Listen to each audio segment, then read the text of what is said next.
حضرت ابراہیم علیہ السلام کی عادت یہ تھی کہ مہمان کے بغیر کھانا نہیں کھاتے تھے. اور یہ بات ذہن میں رکھو کہ جو کھانا مہمان کے ساتھ کھایا جاتا ہے اس کا حساب نہیں ہوگا، چاہے وہ پرتکلف ہی کیوں نہ ہو. تو جب بھی بھوک ستاتی تو کسی شخص کو ڈھونڈ کے لے آتے اور اس کے ساتھ دسترخوان پہ بیٹھ کے کھانا کھاتے. ایک دن ایک مہمان کو ڈھونڈ لائے اور کھانا تیار تھا تو کہا کہ اللہ کا مبارک نام لیجیے اور شروع کیجیے. اس نے کہا میں تو اللہ کو نہیں مانتا. تو کہا کہ میاں تیرا اور میرا رشتہ کیا ہے؟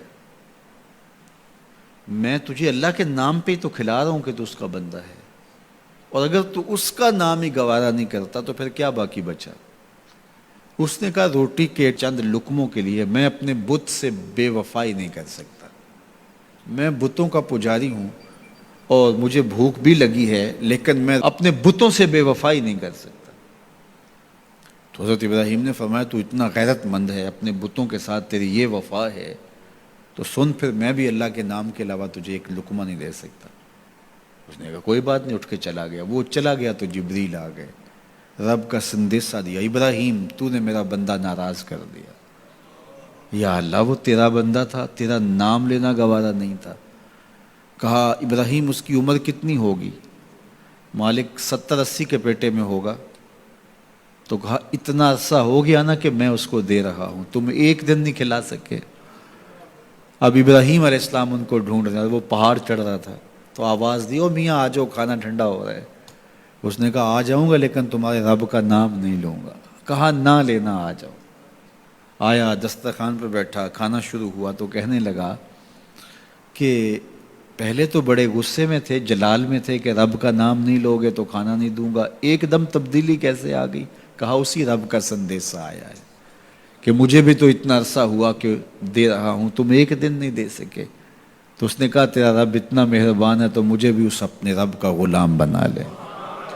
تو جو اسے مانتا ہے اسے بھی دیتا ہے، جو نہیں مانتا تو یہ نہیں دھوکہ کھانا چاہیے کہ فلاں کے پاس رزق کتنا ہے اس لیے وہ اللہ کا مقبول ہے، فلاں تخت حکومت میں بیٹھا ہے اللہ کا مقبول ہے. یہ کوئی دلیل نہیں ہے.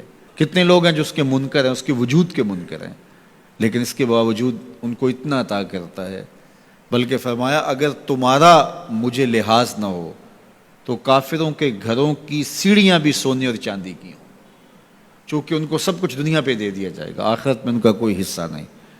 لیکن مسلمان کہیں گے ہم تو پھر مار ہی دیے گئے. تو تمہاری دل جوئی مقصود ہے، تمہارا لحاظ ہے، ورنہ ہم ان کو اتنا دیں کہ ان کے گھروں کی سیڑھیاں بھی سونے اور چاندی کی ہوں. یہ فرعون جو تھا جس نے خدائی کا دعویٰ کیا، بلکہ کہا انا ربکم الاعلی، میں تمہارا بڑا رب ہوں، اور اپنی پرستش کرواتا تھا. ساری زندگی کوئی بیماری تو دور کی بات ہے، اس کے سر میں درد بھی نہیں ہوا تھا.